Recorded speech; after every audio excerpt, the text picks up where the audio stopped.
তো আমি আজকে একটা নতুন রেসিপি নিয়ে এসেছি।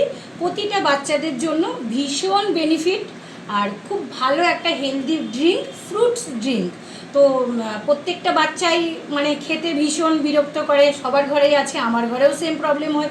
সো এই ড্রিঙ্কটা করলে প্রতিটা বাচ্চাই খুব সুস্বাদু হিসেবে খেয়ে নেবে, যেহেতু নানান ধরনের ফ্রুটস আছে। আর বড়দের জন্য এই ড্রিঙ্কটা ভীষণ ভালো হেলথ বেনিফিট। যদি আমরা কোনো ড্রিঙ্ক করে থাকি তাহলে এটা সবার জন্য ভীষণ উপকারী, পেটও ভরে যাবে, পুষ্টিকর খাদ্য আছে। সো চলো তাহলে আমি এই ড্রিঙ্কটা বানানোর জন্য কি কি নিয়েছি, কি কি প্রিপেয়ার করেছি, তো টোটালটাই তোমাদের আজকে আমি দেখাচ্ছি আর ডিটেলসে বলে দেবো কি কি নিয়েছি, কিভাবে রেডি করেছি। তো চলো তাহলে দেখে নিই আমি কিভাবে রেডি। তো আমি রেসিপিটা করার জন্য আমি একটা বোল নিয়েছি কাচের, এটা আমার হাতে স্পুন আছে, আর একটা গ্লাস নিয়েছি। তো দুটোতে আমি প্রিপেয়ার করছি, তো একটাতে এটাতে করছি, একটা গ্লাসে করছি। তো আমি বলে বলে দিচ্ছি কী কী নিচ্ছি। তো এটাতে আছে সিয়া সিডস, যেটা আমি জানি না এটাকে বাংলায় কি বলে, আমি সিয়া সিডসই জানি। এটা হয়তো তোমরা চিনতে পারবে, অনেকেই চেনো অনেকেই চেনো না। তো এটা আমি একটু পরে দিচ্ছি। আমি প্রথমে কিছু কিছু করে ফ্রুটস আমি অ্যাড করব আগে এই বোলটাতে আর গ্লাসটাতে। তো আমি এটা হচ্ছে ডালিমের দানা, আমি ছাড়িয়ে নিয়েছি।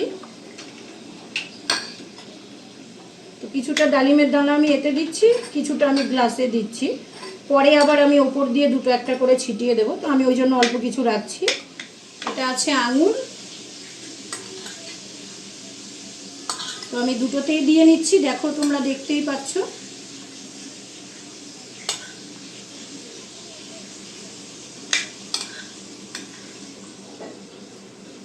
এটা আছে তরমুজ, ছোট ছোট করে কেটে নিয়েছি, তরমুজটাও ছোট করে কেটে নিয়েছি, সব কিছুই ছোট ছোট করে কেটে নিতে হবে। যেহেতু ড্রিঙ্ক প্রিপেয়ার করছি, তো ফ্রুটস যতটা ছোট করে কাটতে পারবে ততটা খাওয়ার সময় মুখে অতটা আটকাবে না। বেশি বড় হলে ফ্রুটসগুলো মুখে বেঁধে বেঁধে যাবে, অতটা ভালো লাগবে না। ওই জন্য যতটাই ছোট পারবে তোমরা করে নেবে সেইভাবে। এটা আপেল আছে, আপেলটাও আমি ছোট ছোট করে কেটে নিয়েছি।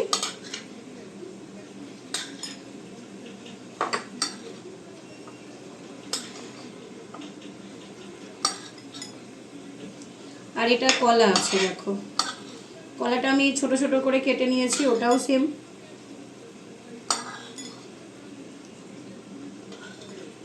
আমি একটু দু হাত দিয়ে হাতটা অ্যাড করলাম, তোমরা কিছু মনে করো না, কারণ ফ্রুটসটা ছোট ছোট করে কাটা আছে তো উঠছে না, সব মিক্সড হয়ে যাচ্ছে। তো আমি কিছুটা ডালিমের দানা আমি এখানে রেখেছি, বলেছিলাম পরে গার্নিশিং করব যখন লাস্ট, তখন আমি এই দানাটা আবার অ্যাড করব ওর মধ্যে, ওই জন্য আমি এতটা রেখে দিলাম। আর এটা আছে ব্লুবেরির জ্যাম আছে, আর একটা পাইনাপেল জ্যাম আছে, এটা আমি পরে অ্যাড করছি, এটা আমি আগে দিয়ে নিই। তো এখানে আমি চিনিটা দেব, যেহেতু এটা বড় বাটি আছে তো অনেকটাই আছে, ওই জন্য আমি এটাতে 2 চামচ চিনি দিচ্ছি, বেশি দেব না এটাতে। আর এটাতে 1 চামচ চিনি দেব। এটাতে শিয়া সিডস আছে, যেটা তোমাদের বলেছিলাম, তো শিয়া সিডসটাও আমি এটাতে দিয়ে নিচ্ছি। এটাতে একটু বেশি পরিমাণেই দেব, এটাতে আমি 4 চামচ দিলাম, বাকি এটাতে আমি দিচ্ছি, দেখো 4 চামচের থেকে একটু বড় আছে এটা, এটাতে আর একটু দিয়ে দিলাম আমি। এবার আমি দুধটাকে আমি ফুটিয়ে এটাকে ঠান্ডা করে নিয়েছি। ঠান্ডা, যেহেতু ঠান্ডা ড্রিঙ্ক এটা, তো এটা ঠান্ডা করে নিতে হবে, বাট এটাকে ফুটিয়ে নিতে হবে আগে। তো আমি দুধটা এটাতে ঢেলে দিচ্ছি, বাকিটা ওটাতে যাবে কিছুটা।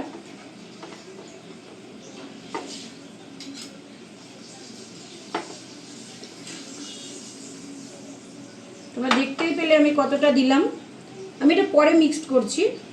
এবার এটাতে যাবে সাগো ড্রিঙ্ক, যেটা বলেছিলাম সেটা হচ্ছে সাবুর দানা।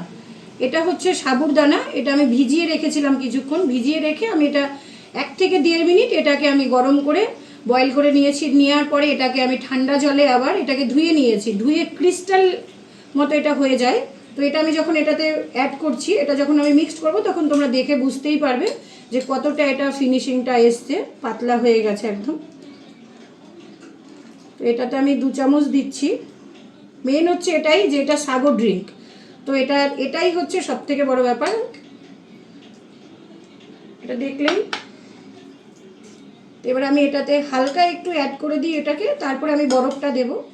তো দেখো এটা যখন আমি এটা মিক্সড করছি তোমরা দেখতেই পাচ্ছ একটা মানে হেলদি ড্রিঙ্ক, ফ্রুটস ড্রিঙ্ক হয়ে গেছে। তার সাথে তোমরা ডেজার্ট বলতে পারো, বাট এটা যেহেতু আমি বয়েল করছি না, তো এটা ডেজার্ট করতে গেলে বয়েল করতে হয়। তো শুধু দুধটাই গরম আছে, বাকি সব কিছু ঠান্ডা। তো এটা দেখো আমি পুরো মিক্সড করছি, সব কিছু একসাথে মিক্সড হয়ে গেছে, দুটো তো বুঝতেই পারছো। আর আমি গ্লাসেরটাও হালকা করে একটু মিক্সড করে দিই। তারপরে এখনও আমি 4টে জিনিস এটাতে অ্যাড করব, তোমাদেরকে দেখাচ্ছি আমি কি কি অ্যাড করব। গ্লাসেরটাও দেখো কতটা কালারফুল লাগছে, কতটা সুন্দর লাগছে দেখতে, দেখো। তো এটা যেহেতু ঠান্ডা হেলদি ড্রিঙ্ক, তো এখন এটার মধ্যে আমি বরফটা অ্যাড করব। বরফের বেশি কিউব দেবো না, যে যেরকম পছন্দ করবে সে সেরকম বরফটাকে অ্যাড করবে। বেশি দিলে ঠান্ডা হয়ে যাবে, কারণ দুধটা অলরেডি আমি এমনি ফ্রিজে রেখেছিলাম। তো এই দেখো বরফটা দিয়ে দিচ্ছি আমি এতে। বেশি দেবে না, বেশি দিলে পানসে ভাবটা চলে আসবে, কারণ বরফটা তো গলে জল হবে। এটা তো কোনো জুস থেকে বরফ করা হয়নি, তো নর্মাল জলটাই বরফ করা হয়েছে। তো অতটা পানসে ভাবটা চলে আসবে। তো যতটা লাগবে ততটাই দেবে। আমি এটাতে 3টে দিয়েছি, 4টে, এটাতে 5-6টা দিয়েছি। আর এটার উপরে এখন একটু হানি যাবে।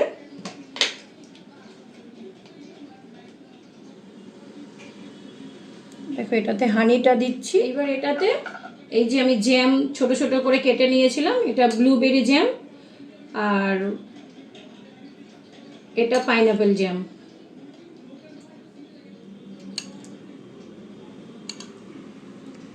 মিক্সড করে দিচ্ছি। দেখো গ্লাসটা পুরো ভরে গেছে।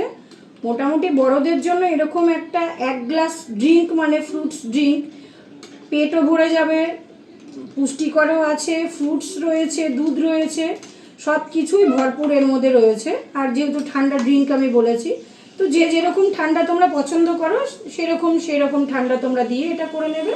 আমি এবার এটাতে নাড়িয়ে দিচ্ছি, দেখো মিক্সড করছি এটাকে।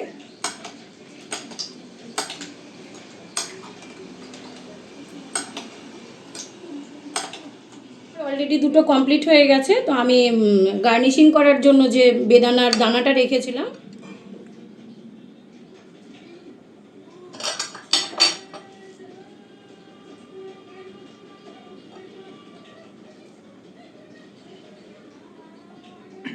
তো অলরেডি আমার ড্রিঙ্কটা রেডি হয়ে গেছে। তো এবার এটা আমি যেহেতু আমি ফ্রুটস জুসটা দিয়ে করব বলেছিলাম, তো এটা আমি দিলাম না, যেহেতু অনেকটাই ফ্রুটস অনেক রকম চলে গেছে, এটা মিক্সড ফ্রুটসই ছিল। তো এটা দিলে এটার কালারটাও চেঞ্জ হয়ে যেত, আমি এটা দিলাম না। নেক্সট টাইম আমি এটা দিয়ে আবার ট্রাই করব। এটা দিয়ে আমি যখন আবার করব তখন আরেকটা ভিডিও করে তোমাদেরকে দেখাবো। আর এটা তোমরা যদি মনে করো তাহলে এটা তোমরা এরকম একটা নর্মাল বাটিতেও কাউকে সার্ভ করতে পারো। যেহেতু এটা ডেজার্টের মতোই, আমি বললাম প্রথমে ড্রিঙ্ক যে ড্রিঙ্কের মতোই একদম পাতলা লিকুইড হয়েছে সেটাও কিন্তু নয়। তোমরা এটাতে স্ট্র ইউজ করতে পারো স্যুপটাকে, এই দুধ আর এগুলোকে খাওয়ার জন্য। আর তোমাদের এটা খাওয়ার জন্য তো স্ট্রতে কাজে লাগবে না, ফ্রুটসগুলো খাওয়ার জন্য তোমাদের স্পুন ইউজ করতেই হবে। তো তোমরা যেভাবে তোমাদের ইচ্ছে মতো তোমরা মনে করো সেইভাবে তোমরা এটাকে ইউজ করতে পারো, খেতে পারো, পরিবেশন করতে পারো। যার যেরকম লাগবে সে সেইভাবে পরিবেশন করে নেবে। আর তোমাদের যদি আমার এই হেলদি ড্রিঙ্কটা যদি ভালো লেগে থাকে অবশ্যই তাহলে তোমরা আমার ভিডিওটা সবাইকে শেয়ার করে দিও, লাইক করো, কমেন্টস করো, আর প্লিজ একটু আমার চ্যানেলটা সাবস্ক্রাইব করে দিও। আর আমি আবার আসছি আরেকটা নতুন ভিডিও নিয়ে, আমার জন্য প্লিজ তোমরা অপেক্ষা করো। আর আমাকে অনেক অনেক অনেক ভালোবাসা দিও তোমরা।